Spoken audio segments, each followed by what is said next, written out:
के नाम से आमेन। आमेन। इस समय वचन में जाएंगे इफिसियों उसका 5वां अध्याय और 18 वचन।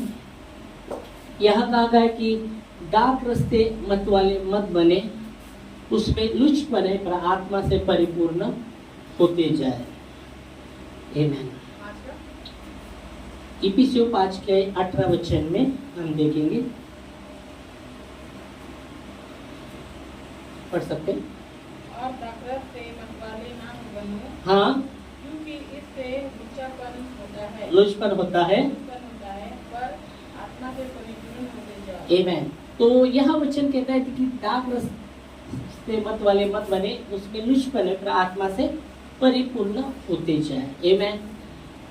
परमेश्वर का वचन यह जब आप देखते, यह पहले पार्ट में हम देखते कि डार्क रास्ते मत वाले ना बने पर आत्मा से परिपूर्ण होते जाए।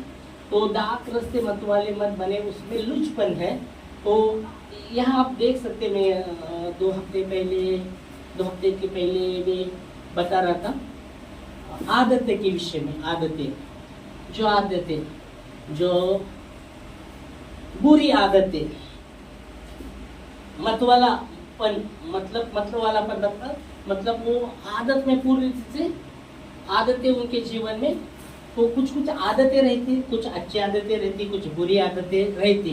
तो आदतें के विषय में हम जब देखते हैं तो जो बुरी आदत से छुटकारा, उसमें मतवालापन नहीं होना पर आत्मा से परिपूर्ण होना। यहाँ इफिसियों में संत पौलुस यही कहते कि डार्क रास्ते मत बनो, उसमें लुचपन पर आत्मा से परिपूर्ण बनते जाओ। तो डार्क रास्ते मत वाला मतलब उसमें पूरी रीति से वो आदत में फंस गया, पूरी रीति से उसमें मतवाला न बने। तो वही आदत नहीं, और भी कुछ भी आदतें हो सकती है जो सही नहीं है, वो आदत से छुटकारा चाहिए। तो हम देख सकते हैं उन आदत से छुटकारा के लिए, और जो अच्छी आदत है उसे हमारे जीवन में ये करना बहुत जरूरी है। जो बुरी आदत से अगर उसकी ओर अगर हम ध्यान नहीं देते तो वो क्या करेगा, जाकर बाद में जैसा पेड़ पूरी रीति से उसका जड़ नीचे पूरी से फैलता है, वैसे ही अगर हमने उस बुरी आदत की ओर ध्यान नहीं दे दिया तो वो हमारे जीवन में एक जड़ पकड़ेगा।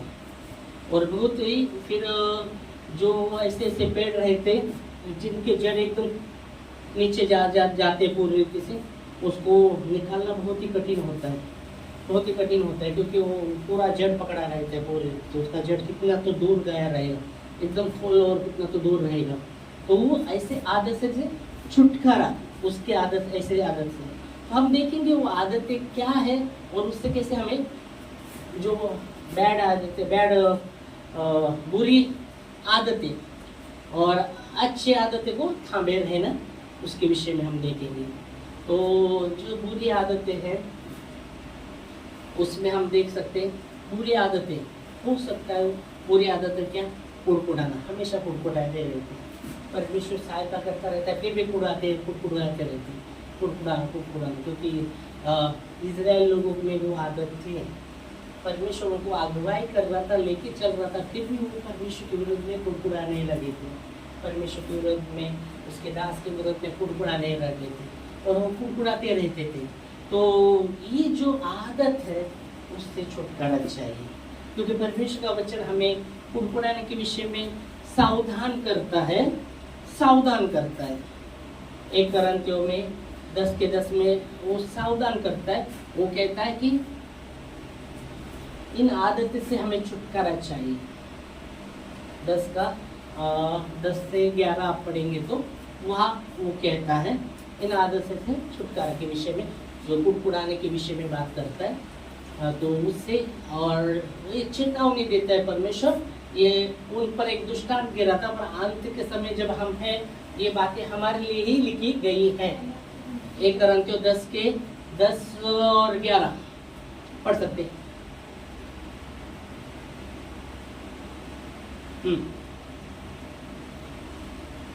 और ना कुड़कुड़ाओ, जिस रीति से उनमें से कितने कुड़कुड़ाए, ना कुड़कुड़ाओ जिस रीति से उनमें से कितने कुड़कुड़ाए, नाश करने वालों के द्वारा नष्ट किए गए।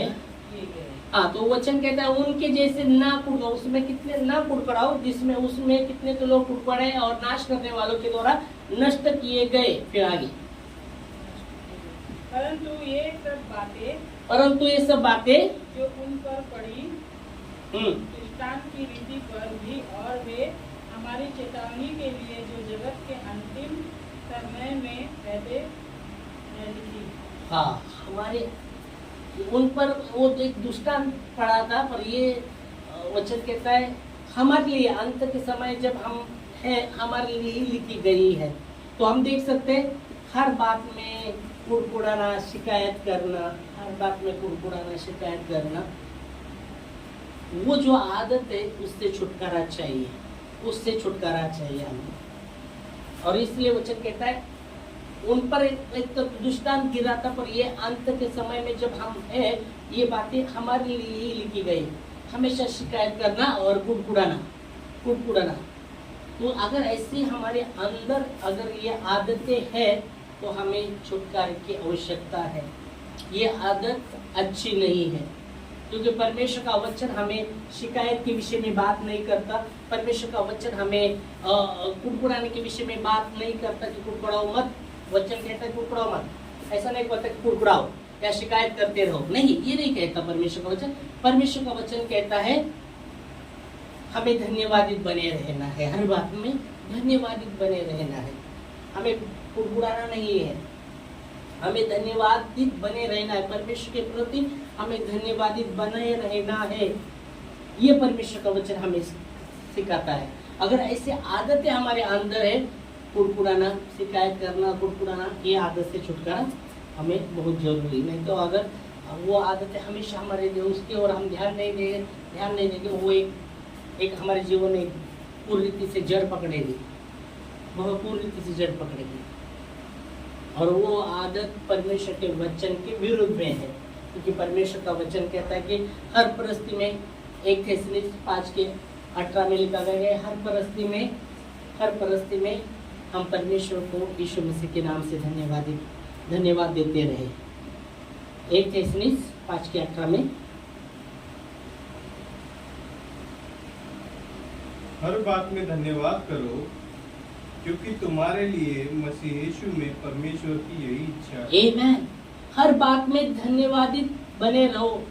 यीशु मसीह में पिता की यही इच्छा है, परमेश्वर की यही इच्छा है। और इसलिए अगर हम शिकायत करते रहते, हम कुड़कुड़ाते रहते, तो इससे हमें छुटकारे की आवश्यकता है। ये बुरी आदत है, उससे हमें छुटकारे की आवश्यकता है। हमें ध्यान देना है हमारे जीवन में कि हम हमेशा शिकायत करते हैं कि परमेश्वर के प्रति या किसी के प्रति हमेशा शिकायत करते थे, लोगों के प्रति हम शिकायत करते हैं क्या, या कुड़कुड़ाते हैं। अगर ऐसा है तो हमें छुटकारे की आवश्यकता है, क्योंकि यह वचन कहता है कि हमें हर परिस्थिति में यीशु मसीह के नाम से पिता को धन्यवाद करते रहना है। तो परमेश्वर का वचन हमें धन्यवादित बने रहने के विषय में बात करता है। आमीन। और इसलिए वचन कहता है ना उनके जैसे तुम कुड़कुड़ाओ, जो उसमें से कितने तो लोग कुड़कुड़ाए और नष्ट करने वालों के द्वारा नष्ट भी किए गए। और उन पर वो तो एक दुष्टांत गिरा था, पर अंत के समय जब हम हैं, ये बातें हमारे लिए ही लिखी गई है। देखो, जो लोग दुष्ट आत्मा से भरे होते ना, वे धन्यवादित नहीं होते। जो लोग है ना दुष्ट आत्मा से भरे हुए रहते ना, वो धन्यवादित नहीं होते, धन्यवादित परमेश्वर के प्रति नहीं होते। पर जो धन्यवादित बने रहते, वो पवित्र आत्मा की उपस्थिति का एक चिन्ह है। जो धन्यवादित बने रहते, वो पवित्र आत्मा के एक उपस्थिति का चिन्ह है। जो धन्यवादित बने नहीं रहते, वो दुष्ट आत्मा से दुष्ट आत्मा से पीड़ित है, वो धन्यवादित बने नहीं रहते, या वो धन्यवादित नहीं बने रहते। और जो धन्यवादित बने रहते, वो पवित्र आत्मा का चिन्ह है। आमीन, हालेलुया। तो हमें धन्यवादित बने रहना है, धन्यवादित बने रहना है। आमीन। और आदतें हम जाने दें। चलो बोलो, तुम भी बोलो। और ऐसे कौन से आदतें, जैसे हम बोले एक हम नहीं हो सकते, आप भी बोल सकते, ऐसे आदतें बोलो। और क्या बुरी आदतें हो सकती, चलो बात करो। बोलो, बोलेगा? निकालिए।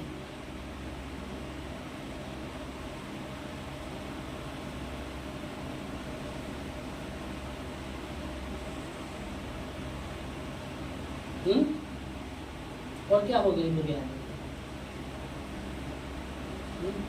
निंदा करना, निंदा करना, हाँ बोलना, निंदा करना, ओके, निंदा करना, ये शिकायत वो हो गया, बुरा हो, झूठ बोलना, हाँ झूठ, बार झूठ बोलना, ये भी बुरी आदत है, झूठ बोलना।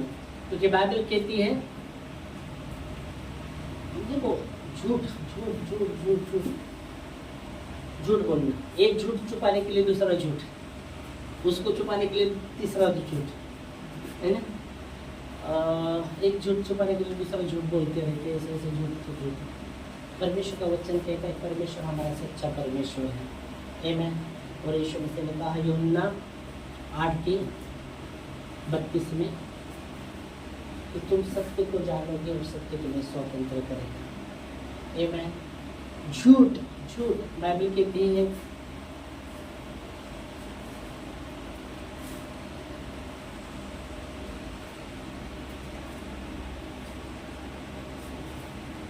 झूठ एक अपराध, झूठ एक अपराध, दूसरा वो अपराध छुपाने के लिए दूसरा अपराध। समझ में आ रहा है? जैसे उदाहरण के लिए हम देखते हैं हन्या और सपेरा मालूम है? हन्या और सपेरा जब शुरुआत कलीसिया जब शुरू हुई, पतरस पास्टर था और बाइबल की उनमें समान था, और जो भी पैसा जो भी था, जो भी बेचकर उसके पास लाते रहते थे। तो बाइबल कहती है बरबन्स जो व्यक्ति उसने भी अपना जमीन बेचा, उसका सब माल पतरस के सामने लाकर रख दिया, सब पैसा हुआ। और हन्या और सफीरा ने भी देखा रे, तो उनका भी जमीन था, वो भी जाते और अपना जमीन बेचते। तो सफीरा के कारण हन्या उन जमीन के जो कीमती में से पैसे में से कुछ रख छोड़ता है, और फिर वो जो कीमत कुछ रख छोड़ता है और कुछ लेके आता है और पतरस के सामने रखता है। और पतरस कहता है क्या हमें इतने में ही तुमने बेची क्या वो जमीन? कहते हैं हाँ। तो उनसे वो हम देखेंगे, चलो आते हुए चलो। प्रेरित के काम 5वां अध्याय में आते हैं और 1 से पढ़ेंगे शायद। प्रेरित के काम 5वां अध्याय 1 से पढ़ देंगे। प्रेरित के काम चलो। और अन्या ने हाँ नाम एक मनुष्य और उसकी पत्नी सफीरा ने कुछ भूमि बेची और उसके नाम में से कुछ रख छोड़ा। और यह बात उसकी पत्नी भी जानती थी और उसका एक भाग लाकर प्रेतों के पांव के आगे रख दिया। हाँ। परंतु पतरस ने कहा ए हन्या, हाँ, शैतान ने तेरे मन में ये बात क्यों डाली है? शैतान ने तेरे मन में ये बात क्यों डाली है कि तू पवित्र आत्मा से झूठ बोले और भूमि के दाम में हाँ कुछ रख छोड़े। हाँ। जब तक वह तेरे पास रही क्या तेरी ना थी? हाँ। और जब बिक गई तो क्या तेरे बस में ना थी? तूने ये बात अपने मन में क्यों विचारी? तू मनुष्य से नहीं परंतु परमेश्वर से झूठ बोला। और बोला वे बातें सुनते ही हन्या गिर पड़ा और प्राण छोड़ दिए और सब सुनने वालों पर बड़ा भय छा गया। तो ये हम देख सकते, पतरस कहता है शैतान ने ये बात तेरे मन में क्यों डाले, क्योंकि तूने मनुष्य से झूठ नहीं बोला, परमेश्वर की आत्मा से, परमेश्वर की पवित्र आत्मा से झूठ बोला है। और जैसा ये सुनता है, वचन कहता है, वो गिर पड़ता है और उसने प्राण छोड़ा। और जवानों ने उसको उठाकर फिर बाहर मिटे दिए।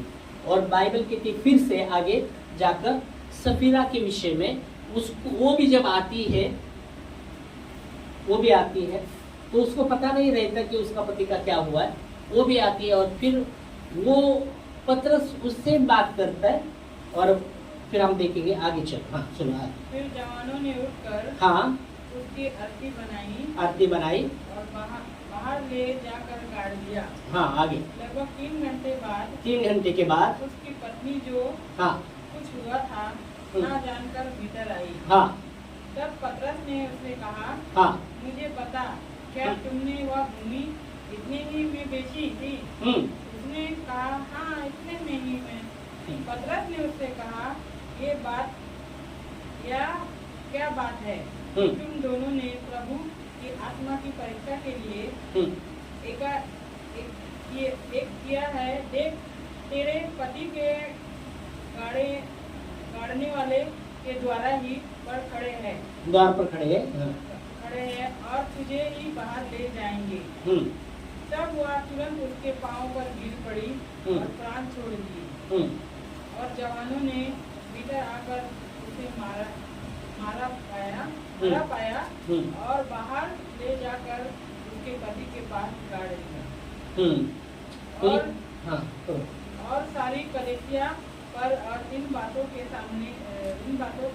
सब सुनने वालों पर बड़ा भय छाया। तो ये हम देख सकते हैं, झूठ बोले।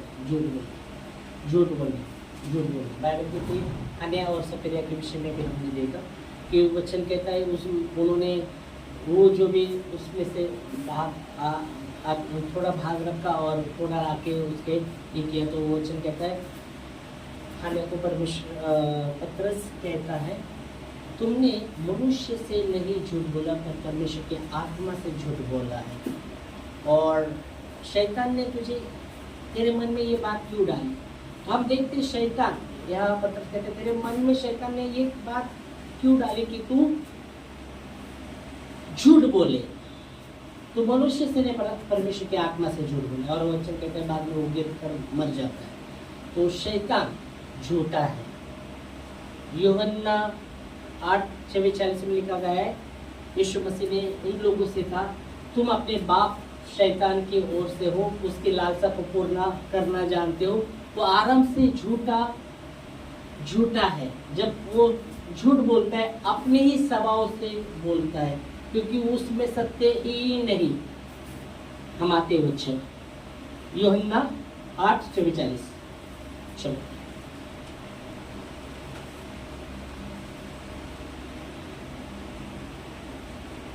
पढ़िएगा। यूहन्ना 8:44।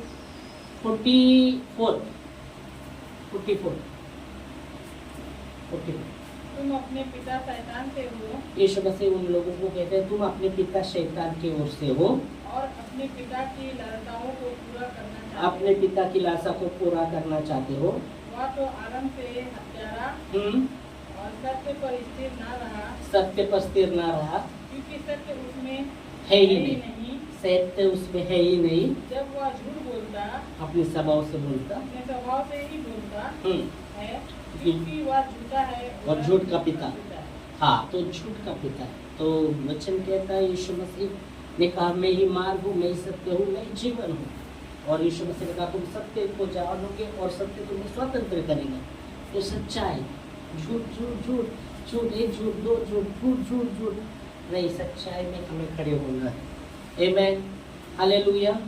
हमारे अंदर अगर झूठ है, झूठ पर हम झूठ बोलते रहते, हम हमेशा झूठ बोलते रहते, झूठ नहीं चलते रहते, नहीं, उससे हमें छुटकारा चाहिए। नहीं तो एक आदत बन जाएगा पूरी रीति से। वो आदत बार बार झूठ। फिर अगर वो व्यक्ति हमेशा झूठ बोलता रहेगा, अगर वो व्यक्ति हमेशा झूठ बोलता रहेगा, अगर और हम वो व्यक्ति झूठ पर झूठ बोलता है और वो दूसरा व्यक्ति वो जानता है वो झूठ बोलता है, अगर वो सत्य भी बोले तो दूसरे को लगेगा ये झूठी ही बोलते हैं। समझ में आ रहा है?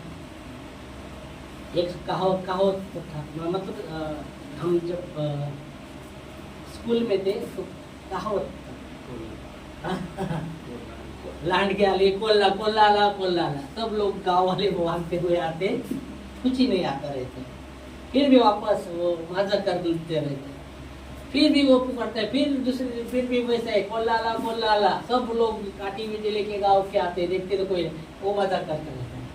ऐसा बार बार करता रहा। एक दिन सचमुच कोल्ला आ गया और वो चिल्लाने लगा कोल्ला आया कोल्ला, ये मजा ही करता है, कोई उठा नहीं। तो वैसा होता है।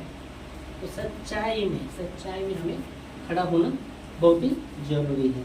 और सत्य, यीशु ने कहा यूहन्ना 8:32 में, तुम सत्य को जानोगे, सत्य तुम्हें स्वतंत्र करेगा। आमीन। जब झूठ बोलते बंधन में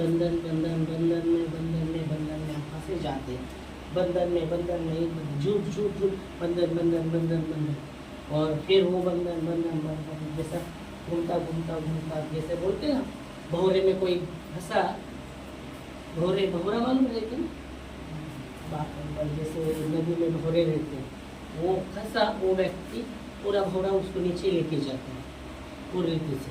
वैसे ही झूठ का भी है। तो सच्चाई, अगर हम झूठ बोलते तो सच्चाई उससे बहुत जरूरी छुटकारा पाना और सत्य में हमें आगे बढ़ना। क्योंकि बाइबल कहते परमेश्वर चाहता है कि उसके बच्चे सच्चाई में चले। ये सुनकर जितना आनंद होता है और किसी बात से नहीं होता, ऐसा वचन कहता है। आमीन, हालेलुया। मालूम है आपको वचन, मैं जानूं कि मेरे बच्चे सत्य पर चलते हैं, ये सुनकर जितना उसको आनंद होता है और किसी बात से नहीं होता।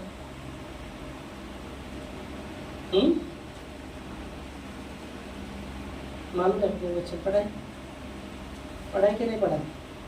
पढ़ा रहेगा तो मुझे बताइएगा, नहीं पढ़ा है तो बताइएगा। पढ़ा है कि नहीं पढ़ा? नहीं पढ़ा, चलो पढ़े लिखे नहीं पढ़ा तो पढ़ना पड़ेगा। यूहन्ना की मुझे लगता है तीसरी पत्री रहेगा और 4 वचन तीसरी पत्री के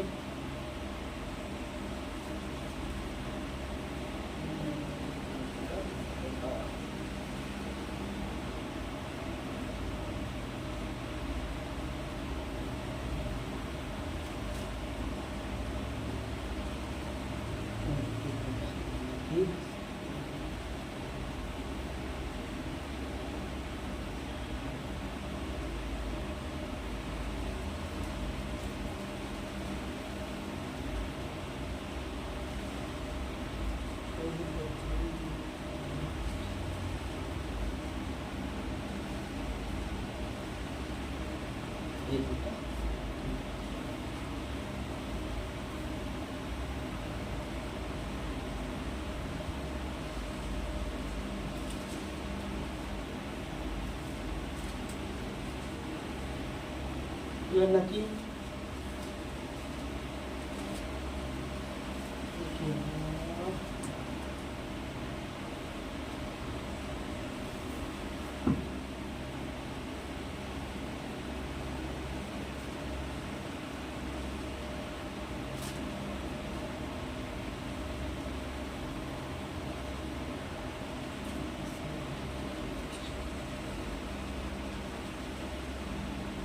ओके, यूहन्ना की दूसरी पत्री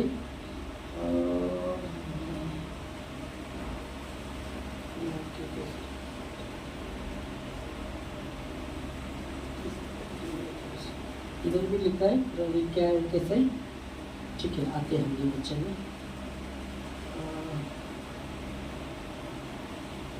यूहन्ना दूसरी पत्री 4 वचन भी पड़ेगा, ये दिखा तो और भी, और ये हम थोड़ा सा आपको मिलेगा, और दूसरा वचन है वो भी लिखा।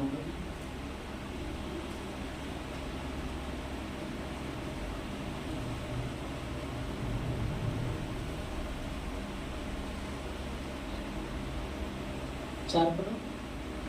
मैं बहुत आनंदित हुआ कि मैंने तेरे इतने लड़के अपने लड़के वालों को इस आज्ञा के अनुसार जो हमें पिता की ओर से मिली थी सत्य पर चलते हुए पाया। ओके। और ये भी पढ़ेगा तो सत्य के विषय में है।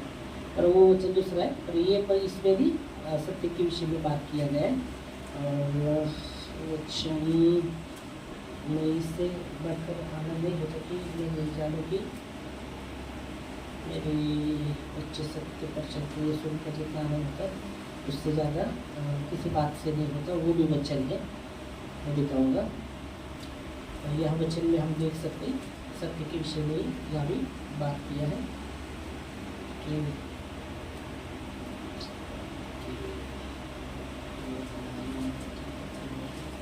यूहन्ना की तीसरी पत्री है क्या? तीसरी पत्री है ना? 1:4 पढ़ो ना। यूहन्ना की तीसरी, मैं इसमें ये निकला है शायद, देख रहा हूँ किस दूसरी पत्री में एक ही होना क्या? एक ही होना नहीं, तीसरा ही होना। हाँ, तीसरा यूहन्ना 1:4 पढ़ो ना। इसमें देख रहा हूँ वो नहीं मिल रहा है ना, पान निकल गया है। मुझे इससे बड़ा हाँ वही, मेरे को मिल रहा ही नहीं, वो पान बोल रहा है, दो ही दोनों मिल रहा है। ओके हाँ, पढ़ो। यूहन्ना की तीसरी पत्री 1:4। हाँ, मुझे इससे बढ़कर और कोई आनंद नहीं। हाँ, उससे बढ़कर आनंद नहीं कि मैं सुनूं कि हाँ मेरे लड़के सच। हाँ हाँ लड़के वाले सत्य पर चलते हैं। हाँ, ये सुनकर और कोई आनंद नहीं। मैं देख रहा हूँ किसकी पत्री किधर है, दिख रहा है दूसरी पत्री दिख रहा है। जैसे बोला तीसरी पत्री किधर है, इधर हटाए हुआ पुराना है, बाइबल है, है ऊपर। ओके, तो यह वचन कहता है मैं इससे, वचन कहता है कि मैं इससे बढ़कर उससे मैं ये जानूं कि मेरे बच्चे सत्य में चलते। ये सुनकर जितना मुझे आनंद होता है और किसी बात से नहीं होता। आमीन, हालेलुया। तो सच्चाई में खड़े होना बहुत ही जरूरी है, क्योंकि हमारा परमेश्वर सत्य है। हालेलुया, आमीन, हालेलुया।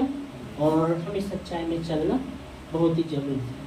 अगर हम झूठ में चलते, शैतान को हम अवसर देते, क्योंकि हमने देखा शैतान झूठा और झूठ का पिता है। जब वो झूठ बोलता है अपने स्वभाव से बोलता है, वो उसका स्वभाव ही है झूठा, वो झूठा है, और परमेश्वर सच्चा है। हमें हालेलुया। तो हमें उस आदत से, अगर हमारे अंदर झूठ बोलने की आदत है, एक झूठ को छुपाने के लिए दूसरा झूठ पर चल रहे, तो हम शैतान को हमारे जीवन में अवसर देते। और परमेश्वर का वचन हमें कहता है शैतान को अवसर मत दो, शैतान को अवसर मत दो, शैतान को अवसर मत दो। तो परमेश्वर जो हमारा करता है, हमें निर्माण करता है, उसके प्रति हमें समर्पित रहना है। आमीन। आज इधर ही रुकेंगे, नहीं तो 1:30 बज गए। प्रभु भोज में भी भाग लेंगे, अगली बार हम और उतरेंगे उसमें। हालेलुया। तो आज हमने दो बातें देखी, दो बातें। एक तो जो बुरी बातें, बुरी आदतें, जो शिकायत और कुड़कुड़ाना है ना, उससे हमें देखना है हमारे जीवन में। अगर ऐसा है कि हम शिकायत करते, कुड़कुड़ाते, ऐसा है तो हमें उसकी ओर ध्यान देना है। और प्रभु को कहना है कि प्रभु ऐसी बातें उससे हमें छुटकारा चाहिए, और हम पश्चाताप भी करेंगे। और दूसरी बात, अगर हम झूठ पर झूठ बोलते रहते, तो उससे भी हमें छुटकारे की आवश्यकता है। आमीन। इस समय हम खड़े होंगे, और प्रभु भोज में भी है, हम उसमें भी भाग लेंगे। प्रभु धन्यवाद आपके वचनों के लिए जो विश्वसनीय और सच्चे हैं। और पौलुस कहता है कि रात रस्ते मत वाले मत बनो, उसमें लुचपने पर आत्मा से परिपूर्ण हो। ओ प्रभु परमेश्वर, धन्यवाद देते खुदावंद परमेश्वर आपके वचन के लिए। Hallelujah, hallelujah, hallelujah. धन्यवाद देते प्रभु जी आपकी आत्मा के लिए। ओ धन्यवाद देते जीवन का जल, ओ प्रभु जी आप हो, ओ जीवन की आशा आप हो प्रभु जी, जीवन का झरना आप हो, जीवन की रोटी आप हो खुदा। धन्यवाद देते खुदा। ओ प्रभु जी हम धन्यवादित बने रहे हर बात में प्रभु, हम धन्यवादित बने रहे, क्योंकि प्रभु आपके वचन में लिखा गया पिता की यही इच्छा यीशु मसीह में हम हर परिस्थिति में धन्यवादित बने रहे। परमेश्वर के प्रति हम धन्यवादित बने रहे, उसकी योग्यता वो विश्वास योग्यता के प्रति हम धन्यवादित बने रहे, उसके शांति